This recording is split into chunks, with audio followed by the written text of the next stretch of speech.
예, 여러분 반갑습니다. 강의할 때는 마스크를 또 벗어도 된다고 감염팀에서 그래서 좀 전에 이제 저희가 계산을 해보니까 19년도 겨울에 강좌를 마치고 겨울 이야기였습니다. 그때도. 만 4년 만에 이제 코로나 이후에 지금 4년 만에 하게 됐는데 다시 이렇게 여러분들을 뵙게 되니까 관계가 무량하고 너무나 기쁩니다. 그 사이에 많은 변화가 사실 있었는데 여러분들이 아마 못 느끼실지도 모르겠는데 우리 강당이 사실은 리모델링을 했습니다. 그때 계실 때는 아마 빨간색 의자였을 거예요. 근데 지금 이제 파란색으로 의자도 다 교체를 했고, 이 빔 프로젝터라든지 이런 것들이 다 이제 다 바뀌어서 새롭게 리모델링을 한 강당입니다. 근데 사실은 이제 코로나 때 만들어 놓고 별로 쓰지는 못했죠. 저희가 이제 많은 이런 코로나 그 감염 때문에 모이지도 못하고 이랬었습니다. 그래서 아마 여러분들이 강좌에 이렇게 새로운 강당에서 다시 모시게 돼서 대단히 고맙고 반갑습니다. 오늘 강좌는 이제 사실 두 가지로 말씀을 드리려고 하는데 오늘 거는 너무 이게 잘 못 알아듣겠는데 이렇게 생각하실까봐 저희가 이제 강좌할 때마다 모든 강좌를 다 유튜브에다가 저희가 이제 올리고 있습니다. 그래서 그동안 했던 것들도 사실 다 올라가는 있는데 병원에서는 이제 강좌를 우리가 할 때마다 유튜브에 자막도 가능한 한 넣어서 여러분들께 이제 끝나고 나면은 올릴 예정이니까 혹시 못 알아들으셨더라도 그때 다시 또 보기를 하시면은 아마 될 것 같습니다. 그래서 오늘 두 가지 파트로 되어 있습니다. 오늘 대장암 수술과 치료부터 먼저 말씀을 드리겠습니다. 혹시 또 잊어버리셨을까? 대장이란 무엇인가에 대해서 이제 우리 의학 교과서에 나와 있는 사진을 하나 보여드리겠습니다. 이 대장의 구경, 그러니까 직경을 갖다가 상대적으로 보여주는 이 그림입니다. 이거는 그러니까 어디보다 얼마큼 큰가 하는 걸 보여주는 건데 맹장 쪽이 조금 굉장히 커 보이죠. 소장에서 들어온 맹장이 이제 굉장히 넓은데 쭉 가다가 하행부터 구불결장으로 오면서 굉장히 좁아집니다. 그랬다가 다시 직장으로 내려가면서 커지게 되죠. 이건 우리 이제 외과 교과서에 있는 학생들 교과를 위한 이제 사진입니다. 그래서 여러분들이 이제 대장 모양이 이렇다는 게 아니라 대장의 직경이 이제 상대적으로 이렇게 오른쪽이 조금 더 크고 왼쪽으로 가다가 좁아졌다가 다시 넓어지는구나 이런 걸 이제 생각을 하시면 될 것 같습니다. 그래서 대장이라는 거는 이제 한자로 이렇게 큰 창자 이렇게 돼 있는데 대장은 결장과 직장으로 이루어져 있습니다. 결장이라는 말은 연결한다는 장의 이제 한자죠.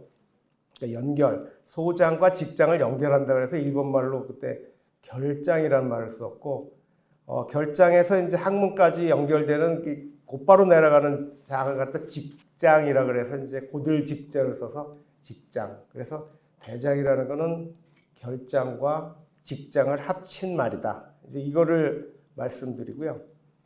자, 대장암은 그러면 우리가 얘기하는 대장암은 뭐냐? 대장암은 보통 대장선암이 준 말입니다. 대부분 대장선암이라고 하는 걸 우리는 대장암이라고 하거든요. 그러니까 대장선암이 뭐냐? 선암. 말이 또 조금 어렵습니다만 선이라는 건 샘선자를 써요. 그러니까 샘 같은 모양을 갖고 있는 그런 암세포다 이런 건데 이 밑에 선암이라는 말 영어로 아데노카르시노마라 그러는데 이게 점액을 분비하는 즉 직장 점막 조직에서 암세포가 발생하는 걸 갖다가 우리가 보통 얘기하는 대장암입니다. 이게 그래서 이 점액을 분비하는 선에서 발생하는 암을 갖다 우리가 이제 일반적으로 대장암이라 그러고 사실은 점막이 아닌 대장 조직에서 발생하는 악성 종양도 있습니다. 그 밑에 써 있지만 이건 굉장히 드문 것들이지만 유암종이라든지 림프종, 그다음 기스트라고 하는 위장관 기질 종양, 그다음 근육에서 생기는 평활건 육종, 뭐 피부에서 생기는 흑색종이 가끔씩 직장을 파고 들어오는 경우도 있습니다. 이런 것들은 이제 흔하지 않은 암이고 우리가 보통 얘기하는 대장암이라고 하는 것은 대장선암이다. 이렇게 생각을 하시면 되겠습니다. 즉 변이 내려가는 길에 맞닿는 세포들에서 생기는 이제 암을 갖다 대장암이라고 우리가 보통 칭하고 있습니다. 그럼 발생 원인은 뭐냐? 사실은 제일 큰 위험 요인은 연령입니다. 즉 고령화가 될수록 나이가 들수록 많이 발생하는 것으로 이제 알려져 있습니다. 더불어 가족력, 대장암 가족력이 있다든지 개인 병력이 있다든지 개인 병력 중에는 대장암, 선종, 뭐 염증성 장질환이라고 하는 이제 특이한 또 병도 있고요. 난소암도 마찬가지고 유방암도 일종의 하나 들어가고 있습니다. 유전 위험성의 가족성 용종증이나 유전성 대장암은 한 1%에서 5% 정도밖에 차지하지 않는 아주 조그만 이제 그런 포션을 차지하고 있고, 뭐 모든 암에 들어가는 술, 담배, 그다음 비만도 약간 관계가 있는데 빨간 글씨로 쓴 게 이제 중요하겠죠. 결국은 연령이 가장 큰 위험을 증가시키는 요인으로 알려져 있습니다. 그럼 감소시키는 요인은 없나? 감소시키는 요인 중에 우리가 밝혀진 환경적 요인은 운동으로 알려져 있습니다. 그러니까 운동을 많이 하는 사람이 적게 하는 사람보다는 대장암 발병률이 많이 하는 사람이 훨씬 적게 생기는 것 같더라. 그 중에서 특히 직장암이 더 그렇더라. 이런 이제 보고들이 역학 연구에 있습니다. 그런데 가장 중요한 거는 사실은 대장 용종을 제거하는 것만이 제일 대장암을 감소시키는 가장 중요한 요인으로 알려져 있습니다. 아스피린 복용도 가끔 얘기가 나오긴 하는데 이건 아스피린 복용은 뭐 다른 또 위험성, 뭐 출혈이라든지 뇌졸중 부작용도 있기 때문에 요거는 이제 여러분들 주치의들하고 상의를 해봐라 이렇게 이제 권고를 하고 있습니다. 그래서 아스피린 복용은 지금 대장암 발병을 감소시키는데 도움이 되지는 않을 거라고 생각을 하고 있습니다. 그래서 어쨌든 발생 위험을 감소시키는 가장 중요한 거는 용종을 제거하는 거다. 그 다음에 이제 요거는 미국 이제 국립암센터에 나온 얘기입니다만은 불명확한 대장암 발생 위험 요인. 사실은 이게 예전에는 이게 대장암을 줄여주지 않을까 하는 얘기들을 했었던 것들입니다. 최근에 이제 나온 얘기들 중에 일부를 제가 갖고 왔는데 비스테로이드성 항소염제 이 중에 이제 아스피린도 있고 뭐 브루펜, 낙센, 뭐 타이레놀 뭐 이런 것들이 있습니다. 이런 것들도 예전에는 대장암을 감소시키지 않겠나 그랬는데 지금은 이게 불명확하다, 확실치가 않다. 그다음 칼슘도 줄일 거라 그랬었는데 이것도 불명확하고 음식 중에는 우리가 가장 잘 아는 지방과 육류가 적고 섬유질이나 과일 채소가 많은 음식을 먹으면 대장암 발생이 줄을 것 같은데 근데 이것도 근거가 빈약하다. 그 다음엔 아니야 고지방, 고단백, 고칼로리 육류가 대장암 위험도를 높인다고 하는 연구도 꽤 있는데 또 반대 연구도 꽤 많더라. 그러니까 이거는 확실치가 않더라는 얘기를 지금까지 하고 있고 또 혈중 콜레스테롤 농도도 관계가 있다는 얘기가 있었는데 불명확하다. 즉 근거가 좀 명확하지가 않다. 그래서 요게 지금 써 있는 내용들은 사실은 앞으로도 또 변할 가능성은 있습니다만 지금까지는 불명확하다고 알려져 있는 요인들입니다. 그러면 이런 왜 이렇게 증가를 하느냐? 뭐 고령화, 그다음에 이런 환경 요인들도 있을 수 있고 많이 앉아 있고 운동 안 하니까 건강 검진을 많이 받아서 발생할 수도 있고 이제 이런 요인들을 우리가 얘기를 하고 있습니다. 우리나라가 1년에 대장암 환자가 약 3만 명 조금 덜 1년에 한 2만 8천에서 3만 명 사이가 이제 발생을 하고 있습니다. 그런데 이게 우리나라 통계를 보면은 2012년을 기점으로 하고 전체 암 환자 수가 조금씩 줄고 있습니다. 이상하게. 왜 줄었는지 잘 모르겠는데 전체적으로 줄고 있고 그 중에도 줄어드는 암 중에 하나로 대장암도 들어가 있습니다. 아마도 용종을 많이 미리미리 다 제거를 해서 그런 게 아닌가 하는 얘기도 하지만은 그런데도 불구하고 유방암이라든지 전립선암 같은 거는 이제 늘어나고 있죠. 근데 이상하게 대장암은 지금은 이제 줄어드는 추세에 들어간 암으로 그렇게 지금 우리나라 통계는 나오고 있습니다. 과연 이제 얼마나 더 줄어들지는 모르겠는데 1년에 한 2만 8천에서 3만 명 정도가 새로 발생을 하는 걸로 알려져 있습니다. 그럼 대장암 발생 과정에는 어떤 과정이냐? 아까도 말씀드렸지만 용종이 제일 이제 문제가 됩니다. 용종이라는 거는 한자로 쓰면은 이 튀어나왔다고 하는 녹용할 때 유용자거든요, 이게. 그러니까 사슴뿔입니다. 사슴뿔 같은 혹을 얘기하는 건데 그걸 용종이라 그러거든요. 점막이 튀어나온 거는 무조건 다 용종입니다. 그렇다고 하면 대장 용종이 모조리 다 대장암으로 가느냐? 이건 아니고 그 중에도 이렇게 용종의 모양들이 여러 가지가 있을 수가 있는데 그 중에도 이 선종이라고 하는 게 이제 결국은 대장암의 전전 단계라고 보시면 되겠습니다. 그 선종이라는 말, 이게 또 말이 또 어렵습니다. 이 선이라는 건 아까도 말씀드린 샘선자입니다.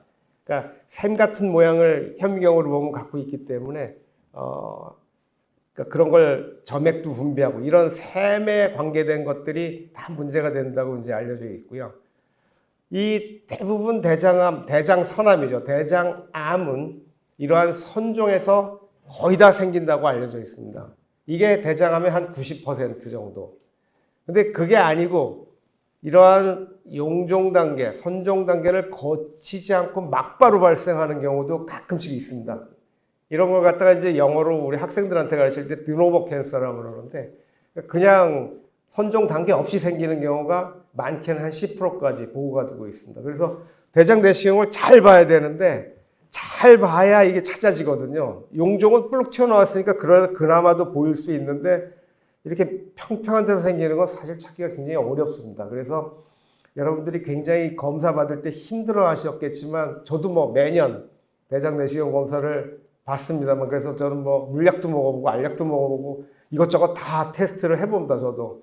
근데 어떨 때는 물약이 맞고 어떨 때는 뭐 알약이 맞는 때도 있고 이게 사람마다 틀리더라고요. 근데 왜 그런 고생을 해야 되냐면 이게 관장이 잘 안 되면 똥 속에 결국은 똥이 남게 되면은 그 안에 이제 용종이 숨어 있을 수 있고 아까 말씀드린 대로 거기서 바로 생기는 암들은 놓칠 가능성이 많아집니다. 그래서 관장을 잘못하게 되면은 대장 내시경을 다시 받아야 된다 이런 얘기를 다시 자꾸 해드리는 이유가 사실은 이제 그런 이유 때문입니다. 좀 불편하죠. 검사 받기도 힘들고 자꾸 약도 먹고 그래야 되니까 이제 그런 이유가 있다는 걸 여러분들이 알아두시면 좋겠습니다. 그럼 이런 선종이 다 암으로 가는 거냐? 아닙니다. 크기가 커지고 모양이 조금 이렇게 거칠어질수록 이게 대장암으로 갈 가능성이 많습니다. 그래서 선종의 크기가 계속 1cm보다는 2cm 이상인 경우가 훨씬 대장암으로 갈 가능성이 많고 표면이 더 거칠거칠할수록 대장암으로 갈 가능성이 많습니다. 그래서 표면이 거칠거칠해지는 걸 육모성이라고 그러거든요. 육모성이라는 거는 이제 우리 꽃 양배추 겉처럼 이렇게 거칠거칠한 걸 얘기를 합니다. 그래서 사진을 보여드리면 이런데 왼쪽 위에 있는 게 이제 관상성종 가장 매끈하죠. 오른쪽은 그거보다 오른쪽에 있는 거는 약간 거칠어졌습니다. 밑에 거는 어떻습니까? 상당히 거칠죠. 이렇게 표면이 거칠어지고 크기가 커진 그런 선종은 암으로 이행될 가능성이 많다고 보면 되겠습니다. 자, 그 다음에 대장암 발생 부위별 빈도, 수술을 말씀드리기 전에 요거를 이제 먼저 말씀드리면은, 대장암은 이제 결국은 대장의 그 발암 물질이 노출되는 시간이 많을수록 생길 거라는 이론 때문에 결국은 가장 그런 게 진하고 농축되는 데가 어디겠습니까? 결국은 항문에 가까운 쪽이겠죠. 그러니까 직장 쪽에서 암이 제일 많이 발생을 하는 걸로 알려져 있습니다.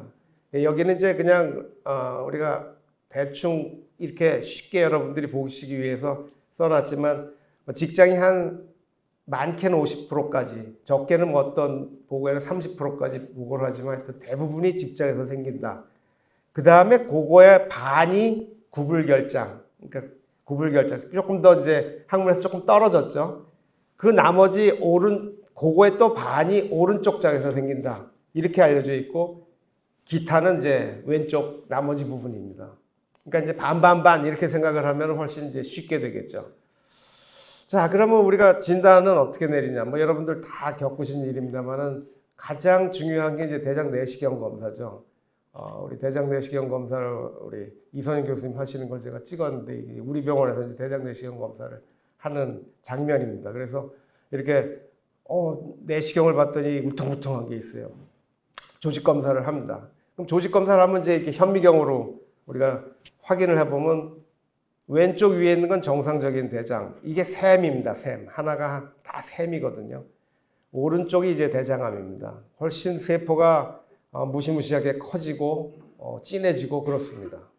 그런데 대장암 이 세포도 모양에 따라서 악성도가 다 다릅니다. 같은 대장암이라도 여기 분화도가 좋은 형태, 즉 이 샘의 형태를 아주 잘 갖추고 있는 거를 분화도가 좋다 그러고 그게 다 깨진 형태가 분화도가 안 좋다 그러거든요. 그러니까 분화도가 안 좋다 그러면은 훨씬 더 악성도가 높다고 우리가 얘기를 합니다. 그래서 같은 대장 선암으로 나왔더라도 분화도가 굉장히 좋지 않다. 이거는 악성도가 더 높겠다. 분화도가 좋은 형태는 그래도 조금 악성도가 덜 하겠다. 이렇게 보통 얘기를 하고요. 대부분은 이 중간 정도를 이제 갖고 있게 되겠습니다. 그래서 중등도의 이제 분화를 보인다 그러는데 대부분은 여기에 이제 해당이 되죠.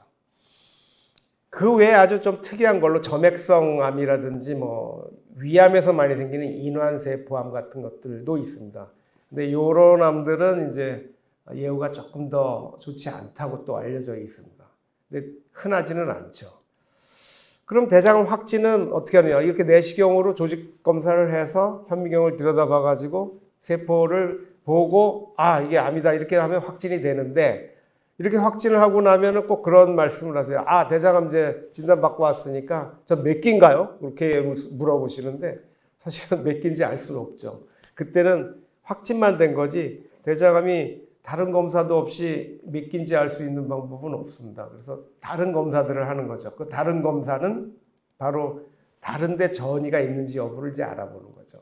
그래서 가장 근본적인 검사가 이제 CT가 되겠고 거기서 간에 좀 이상하게 보인다 그러면 간 MRI를 찍어보면 이제 조금 더 도움이 될 테고 또 혹의 위치라든지 또 다른 데 우리가 모르는 데 숨어 있는 걸 찾아내기 위해서는 이제 PET-CT라는 걸 할 수 있겠고요.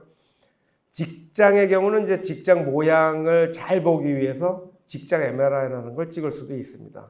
다른 이제 또 전이가 있으면 다른 뭐 뇌라든지 뼈라든지 검사할 수 있겠는데 이런 거는 흔한 전이는 아니라서 이제 증상이 있다든지 할 때 우리가 찍어보게 되겠습니다. 여기 우리 병원에 이제 CT 촬영하는 장면이고 CT를 이제 바깥에서 이렇게 촬영하고 있는 그런 사진입니다. 그럼 CT는 뭐를 보는 거냐? 아까 말씀드렸지만 대장암의 전이 여부, 그 다음에 혹의 모양도 아주 정확하게 보이진 않지만 혹이 어디 있는지 그리고 그 주위에 우리가 수술하려고 하는 부위에 림프절이 커져 있는지 이런 것들을 우리가 확인하는 작업입니다. PET-CT는 아까 이 똑같은 환자에서 이제 그 혹의 위치를 지금 보여주는 거고 혹시 다른 데 또 퍼졌는지도 확인을 할 수가 있습니다. MRI는 이제 아까 말씀드렸지만 간 전이를 보기에는 MRI가 CT보다 조금 더 정확하기 때문에 우리가 MRI를 추가로 찍을 수가 있습니다. 그럼 이제 오늘 말씀드릴 대장암 수술 치료를 포함한 치료에 대해서 잠깐 말씀드리겠습니다. 대장암 치료 원칙은 수술이 제일 중요합니다. 수술이 제일 중요하다는 얘기는 수술을 잘해야 됩니다. 이게 잘한다는 말이 굉장히 좀 어폐가 있지만은 왜 수술이 중요하냐면 처음에 수술이 불가능한 경우가 혹시 있더라도 약물 치료로 줄여가지고 우리가 수술을 해서 잘 낫게 해드린 분들이 꽤 있습니다. 그 얘기는 수술이 치료에 굉장히 도움이 된다는 얘기죠. 수술의 역할이 굉장히 중요하고 그래서 외과 의사 역할이 대장암에서는 굉장히 중요합니다. 근데 항암제, 그러니까 수술을 하기 전부터 우리 환자들께서 여기 계신 우리 환자분들께서도 이제 그런 얘기를 가끔씩 하신 적이 있구나. 수술도 하기 전인데 나 항암제 치료를 어떻게 할 거냐 그래서 아니 그거는 이제 수술하고 나서 고민하실 부분이다라고 얘기를 하는데 사실 항암제라든지 방사선 치료는 이제 보조 역할이지 이게 뭐 메인 주 치료가 될 수는 없는 거고요. 그래서 우리가 항암제와 이제 방사선 치료 같은 것들은 이제 수술 후에 저희가 조직 검사가 나오고 난 뒤에 말씀을 드리겠다고 항상 얘기를 하죠. 대장암은 다른 암하고 달리 또 전이가 돼도 수술이라든지 고주파 열치료라든지 이런 치료를 하고 나면은 또 완치가 되는 길이 한 반 가까이 됩니다. 그러니까 상당히 좀 독특한 암이라고 할 수가 있습니다.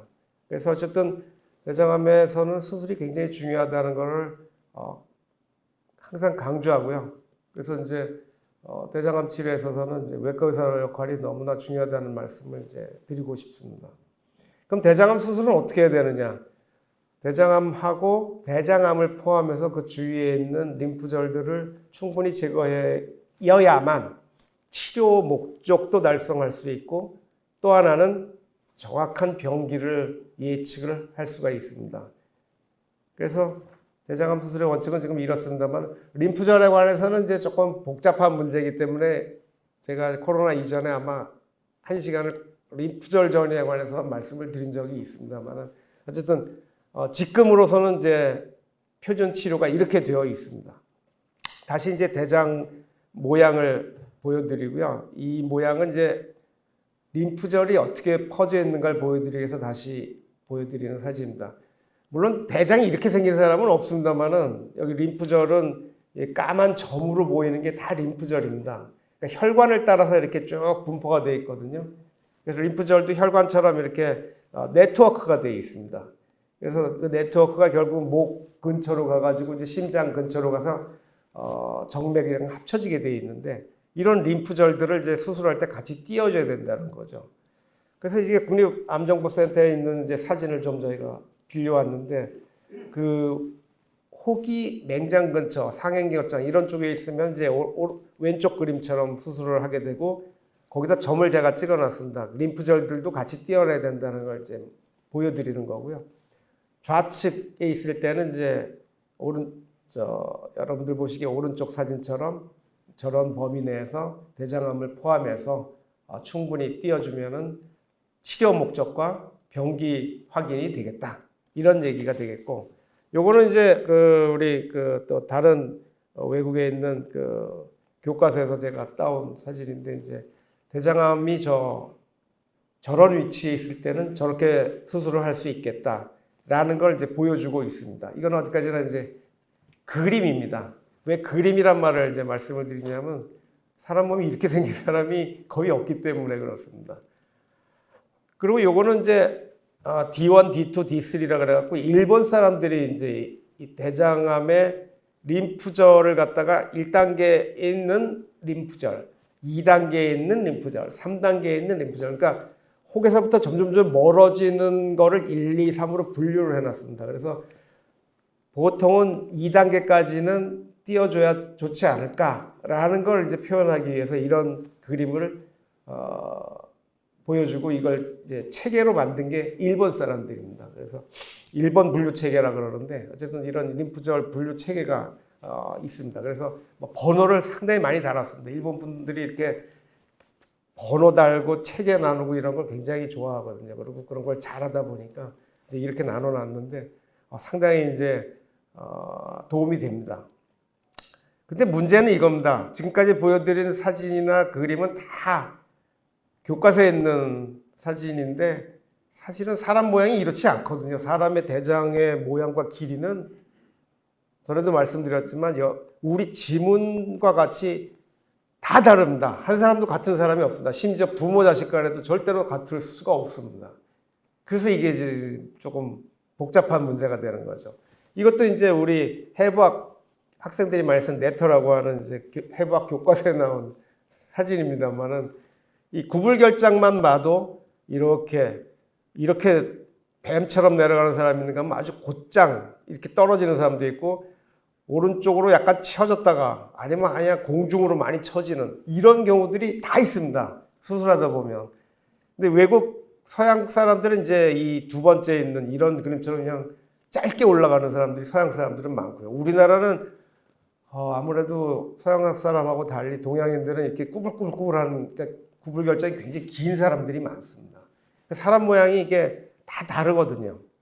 민족마다 다르고. 요거는 우리 환자분의 CT 콜로노스코피라 그래가지고 가상대장 내시경이라 그러는데 CT 사진을 찍은 거에서 대장 모양만 뽑아낸 겁니다. 이제 요새 소프트웨어가 발달을 해갖고 이제 이렇게 뽑아낼 수가 있는데 여기도 보시면은 아까 본 그런 사진하고 전혀 다른 횡행결장이 막 꾸불탕 하지 않습니까? 여기 구불결장도 막 꾸불탕하고 이거를 이 뒤에 있는 뼈 사진도 없애고 이렇게 만들 수가 있습니다. 재구성을 하면 또 이렇게 보이거든요. 그럼 또 다른 분을 보면 이렇습니다. 이분은 뭐 또 다른 모양을 갖고 있죠. 이 회행결장이 한 번쯤 꼬꾸라지고 여기는 뭐 몇 번 돌고 구불결장은. 그러니까 이분도 마찬가지로 다시 이렇게 구성을 하면 이렇습니다. 그러니까 사람 모양이 절대로 같을 수가 없는 거죠. 막 꼬불탕 이렇게 막 길이도 다르고 모양도 다르고 위치도 다 다르고 하다 보니까 그래서 각 개인의 대장 모양에 따라서 수술 접근법이 다 다를 수밖에 없습니다. 이거는 난 같은 오른쪽 장인데요, 왼쪽 장인데요, 중간인데요 해도 우리가 어디로 접근을 해서 들어가야 될지는 수술 전에 사진을 보고 면밀하게 생각을 합니다. 그래서 여기 있을 때 여기로 들어가면 가장 상처도 적고 수술이 잘 되겠구나 하는 걸 이제 머릿속에 우리가 그리고 들어가거든요. 그러다 보니까 개인 맞춤형 우리가 대장 수술이라 그러는데 그래서 외과 의사 역할이 더 이제 중요한 겁니다. 미리 우리가 잘 알고 들어가야 엉뚱한 데를 수술하거나 너무 힘들게 수술하지 않게 되거든요. 그리고 수술이 잘 되고요.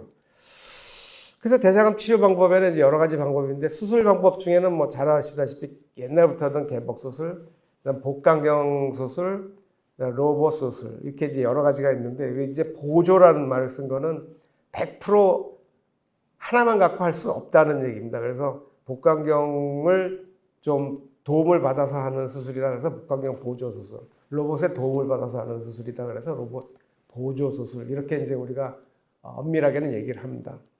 근데 직장암은 왜 그럼 퀘스천 마크를 해놨느냐? 결장암은 지금까지 복강경 수술하고 개복 수술하고 비교한 연구들이 굉장히 많았는데 연구들의 이제 여러 가지 근거를 바탕으로 해서 결장암은 그래도 일반적인 결장암의 경우는 복강경 수술하고 개복 수술의 성적 차이가 별로 없겠다. 그래서 복강경 수술을 해도 문제가 되진 않겠다라는 게 지금까지 이제 근거였는데 직장암은 아직까지는 그렇게 완벽한 증거가 나오질 않습니다. 왜냐하면 직장암 수술이 까탈스럽거든요. 그러니까 개복 수술보다 복강경 수술이 훨씬 성적이 좋다든지 비슷하다든지 하는 성적이 어떨 때는 개복 수술보다 성적이 안 좋은데 하는 데이터도 있고 어떨 때는 약간 비슷하다 그러기도 하고 뭐 이런 게 이제 막 혼선이 오다 보니까 아직까지는 직장암은 완벽하게 개복 수술보다 이게 낫다라고 얘기하기에는 데이터가 좀 부족한 시대이긴 합니다. 근데 로봇은 이제 또 조금 다른 측면이 있기 때문에 복강경 수술 플러스 이제 또 다른 측면이 있기 때문에 아직 근거가 오히려 복강경보다는 조금 더 적다는 문제가 있겠습니다.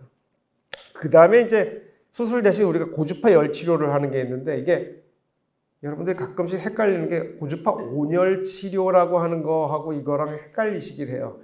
고주파 온열 치료는 이거랑 완전히 다른 치료법입니다. 이거는 고주파 열 치료입니다.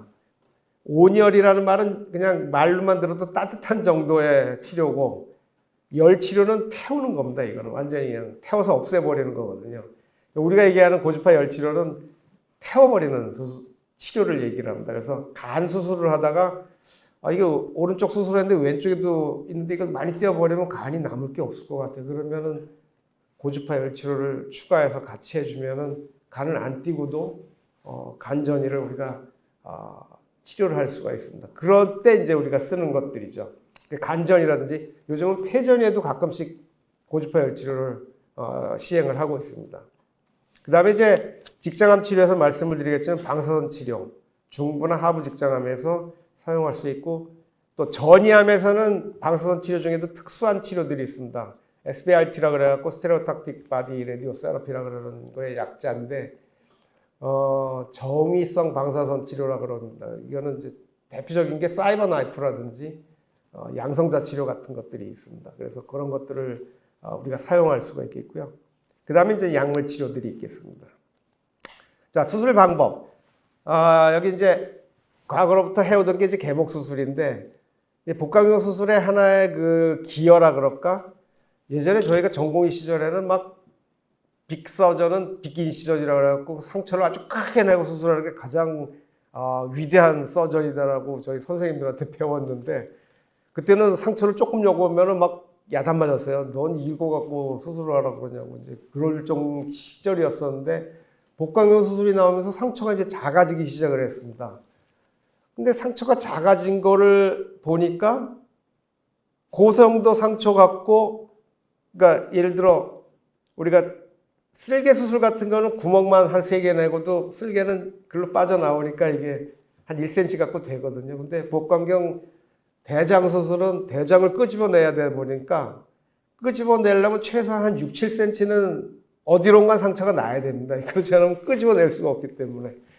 그러니까 그 정도 상처가 결국은 나게 되는데 일부에서 이 정도 상처면 해보자 그랬는데 거의 다 그게 되는 거예요. 그러니까 이제 그래서 우리가 이거 갖다 개복 수술은 요새 복강경 수술의 그러니까 어떤 혜택을 보게 된 거죠. 그러니까 상처를 적게 하고도 우리 선생님들 때 배웠던 그렇게 큰 상처를 안 내고도 할 수 있구나. 그래서 이제 미니 개복 수술이란 말이 요새는 이제 나옵니다만은 개복 수술 중에도 이제 상처가 이제 비슷해진데 이건 뒤에 사진을 좀 보여드리겠습니다. 그래서 하여튼 미니 개복을 할 수도 있고 복강경 수술을 물론 이렇게 할 수 있고 우리가 이제 핸드포트라 그래갖고 이렇게 포트를 넣고 이제 할 수 있는 복강경 보조 수술 중에 또 다른 방법인데 이렇게 할 수 있고 지금 우리 병원에 이제 있는 로봇 수술. 근데 로봇도 이제 최근에 하나 더 들어와서 싱글 포트라 그래갖고 조금 더 단일공 수술하는 이런 이제 부인과에서 굉장히 많이 쓰는 그런 기구들이 지금 개발이 되어 있습니다. 그래서 이 SP라든지 XI가 다 지금 우리 병원에는 들어와 있습니다.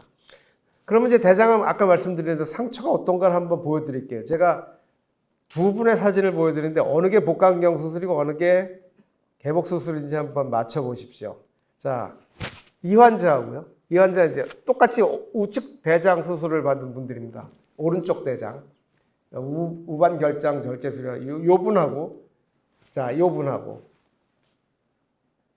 어느 게 개복 수술이고 어느 게 복강경 수술일까요?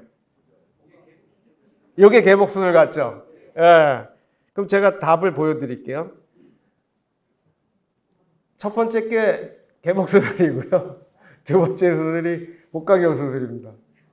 우리가 한 복강경은 아니고 이게 딴 병원에서 이제 받고 오신 분인데 이제 여기 이제 트로카라 그래갖고 그 기구 넣는 그 구멍이 2개가 더 나 있죠. 그러니까 요 정도 상처는 있어야 결국 장을 꺼내기 때문에 이게 조금 이제 좀 비교하려고 이렇게 사진을 보여드렸지만 미니 개복 수술하고 지금 복강경 보조 수술한 거하고 뭐 차이가 없고 여기는 구멍 오히려 상처가 조금 더 있는 것 같은 약간 그런 모양이 보이죠. 그러니까 엄밀히 얘기하면 차이가 거의 없다는 거죠. 이제 지금 상처가. 그래서 상처 문제에 있어서는 지금 문제가 될 건 없겠다. 이제 이런 얘기를 이제 보여드리려고 이런 사진을 보여드렸습니다. 결국은 이렇게 개인에 따라서 대장 모양과 수술 조건이 다 다를 수 있기 때문에 개인 맞춤형을 해야 된다는 것도 맞는데 여러분들도 그랬지만 항상 물어보시는 게 이거예요. 얼마나 뛰어냈느냐. 이게 굉장히 이제 중요한 포인트라고 생각하는데 사실 수술하는 입장에서는 그게 그렇게 중요하지 않고 왜 중요하지 않겠습니까? 지금처럼 보셨지만 모양과 길이가 다 다른데 그게 뭐 몇 cm를 뛰어낸 게 그분한테 자 선생님 모양은 이렇고 여기서 요만큼을 뛰어냈습니다. 막 긴데 뭐 한 40cm 뛰어냈다고 해서 그게 뭐 문제가 될 거고 별로 길지 않으니까 한 7cm, 10cm 뛰어냈다고 한 게 무슨 의미가 있을지는 그러니까 외과 의사 입장에서는 사실 그렇게 중요한 것 같지 않지만 실제 수술을 받는 분들은 이걸 굉장히 뭐라 그럴까 알고 싶어 하시는 분이 정보더라고요. 그래서 제가 이제 오늘 왜 사람마다 모양이 다르고 그런 얘기를 여러분들한테 이해시켜 드리는 이유가 사실은 다 다를 수밖에 없습니다. 모양도 다르니까 떼어낸 길이도 다 다를 수밖에 없고요. 예. 그런데 길이가 그렇게 중요하지는 않습니다. 사실은 충분히라고 이제 교과서에도 되니까 충분히 떼어드리면 그 다음에 림프절까지 잘 떼어내면 된다. 이렇게 되어 있기 때문에 너무 길이에 스트레스를 받지는 않으셨으면 좋겠습니다. 자, 여기 이제 떼어낸 우리 환자분의 수술 조직, 요 이제 대장암이 있고 이게 자가 밑에 있고 이렇게 이제 우리가 측정을 하기 위해서 이렇게 자를 밑에다 놓고 사진을 찍습니다. 이제 보면은 요 경우에도 한 15cm 조금 덜 되죠. 이제 혹은 뭐 한 4, 5cm 미만이고 이렇게 이제 해서 우리가 이렇게 떼어내게 되어 있고요. 요걸 이제 병리과라고 하는 데서 이제 경찰로 얘기하면 국과수죠. 그런 데서 이제 조직을 가져다가 고정을 시키고 염색을 하고 그걸 잘라서 염색을 한 다음에 현미경으로 들여다보면 이렇게 이제 조직 검사 결과가 나오게 되죠. 그래서 이제 몇 개다, 림프절 몇 개 떼어냈고 결과가 어떻다 하는 걸 해갖고 이 사람은 최종 2기 A다 이렇게 이제 우리가 판정을 내리는 겁니다. 수술 후에. 그럼 대장암 병기라는 거는 뭐냐? 유사한 생존율을 가지는 같은 대장암 집단끼리 묶어서 분류하는 체계를 얘기를 합니다. 이게 말이 굉장히 복잡한데 여하간 같은 생존율을 가지는 집단끼리 묶어놓은 걸 얘기를 합니다. 그래서 병기를 정하는 요소는 대장암이 얼마나 깊이 들어갔는가, 림프절 띄어낸 것 중에 몇 개의 전이가 있는가, 다른 데로 전이가 간이나 폐나 이런 데로 옮아간 게 있는가 없는가, 이런 세 가지를 가지고 우리가 이제 조합을 만들어 갖고 병기를 결정하게 됩니다. 근데 지금까지 종양 표지자 뭐 CEA라든지 CA99 이런 것들이나 또 유전자 검사를 하고 있습니다만 유전자 검사 등은 아직 병기 결정에 들어가지는 않고 있고, 임상 자료가 점점 환자 자료가 많아질수록 그룹핑이 조금씩 변합니다. 그래서 계속 새로운 버전의 이제 분류 체계들이 자꾸 나오고 있습니다. 그래서 이제 보여드리면 TNM이라고 하는, 그러니까 모든 암에 이렇게 TNM 병기를 쓰게 되는데 이렇게 조합을 만들어서 요거는 0기, 요거는 1기, 2기, 3기, 4기 이런 식으로 이제 우리가 분류를 하게 되고, 우리 병원 통계인데 이게 한 벌써 7, 8년 전에 우리가 냈던 통계이긴 합니다만 우리 병원 통계인데 이제 1기는 뭐 거의 5년 생존율 100%, 거의 뭐 재발하는 사람이 없다는 얘기고, 2기의 경우는 예전에는 한 80% 되는데 지금은 2기도 재발하는 분을 보기가 굉장히 드물어요. 그래서 90%가 넘고요.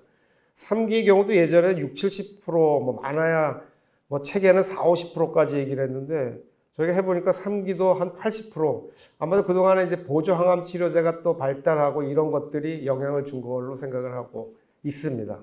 4기는 두 가지로 나눴는데, 그러니까 치료가 안 되는 경우는 5%에서 한 10%까지 뭐 잘 봐야 그렇습니다만은 수술이 되고 떼어내고 몸에서 없어지는 경우가 된다 그러면 한 45%, 한 반 정도까지도 완치가 될 수 있다는 얘기가 됩니다. 그래서 상당히 이제 병기에 따라서 결국 생존율이, 그러니까 재발률이 조금씩 다른 거죠. 그 다음에 이제 마지막 두 개는 간단한 걸 보여드리겠습니다. 다양한 경우의 대장암 치료법이라고 해갖고 요즘은 대장 내시경으로 뭐 개인 병원이든 우리 병원이든 이렇게 띄고 용종을 띄었는데 암이 나왔어요. 그럼 이제 저희한테 오시는 경우들이 많습니다. 또 하나는 이제 대장암이 대장을 막아버린 경우, 이런 두 가지의 간단한 경우를 잠깐 말씀드리겠습니다. 그러니까 용종, 우리 환자분 건데 이분은 이제 수술을 한번 오래전에 받았는데 또 이제 하행결정에 용종이 생겨서 이렇게 용종 절제술을 받았습니다. 여기 용종이 있는데 모양이 조금 좋지 않았는데 잘 띄어내셨어요. 그래서 잘 띄어냈는데 보니까 점막 하층, 그러니까 점막층 다음에 점막 두 번째 층까지 들어갔고 림프관의 암세포 존재가 확실치 않음 이렇게 나와서 이거는 추가로 좀 띄어드려야 되겠다. 그래서 우리가 수술을 했습니다. 근데 내시경으로 용종을 띌 때 모습이 이런데 이제 시간이 좀 흘러갖고 5주 뒤에 보니까 이제 이렇게 흔적만 남아갖고 이제 아물었죠. 이게 다 떨어져 나오고 벌써 아물어 버렸습니다. 그래서 수술 전에는 다시 어딘지 확인을 하기 위해서 다시 클립이라는 걸 이제 표시를 하고 이렇게 사진을 찍어보면 이제 위치가 나오죠. 그러니까 이 위치를 중심으로 해서 우리가 수술을 해야 되겠다.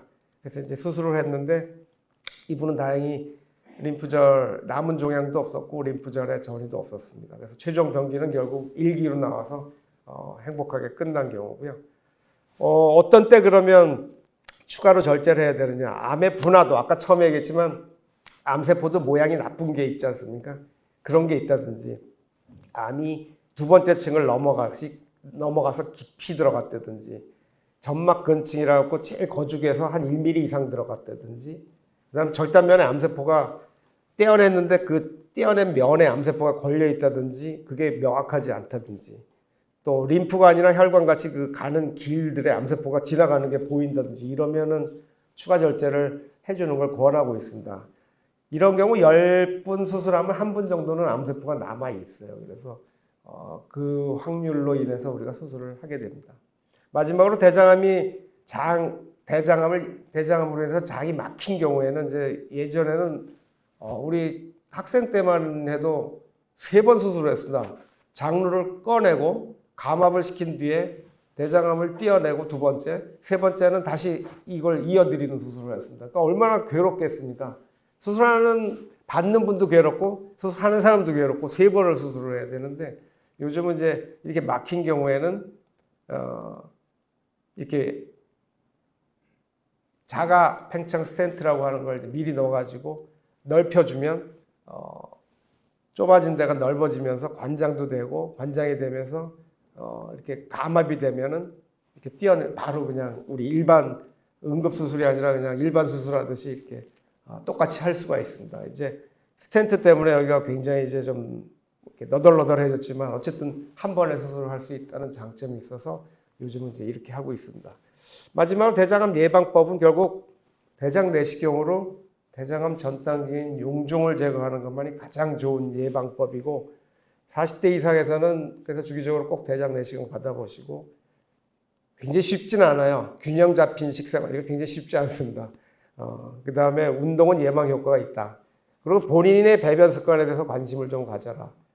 제가 옛날에도 말씀드렸지만 자기 변을 매일 관찰해갖고 조기암을 발견한 부산의 한 여자 교수님이 계십니다. 지금 뭐 거의 한 15년 이상 되셨을 것 같아요. 이제 그분도 조기에 발견해갖고 수술을 잘 받으셔서 완치가 되셨는데 어쨌든 주기적인 대장 내시경 검사가 제일 중요하다. 이게 오늘 첫 번째 강의에서 말씀드릴 내용입니다. 네.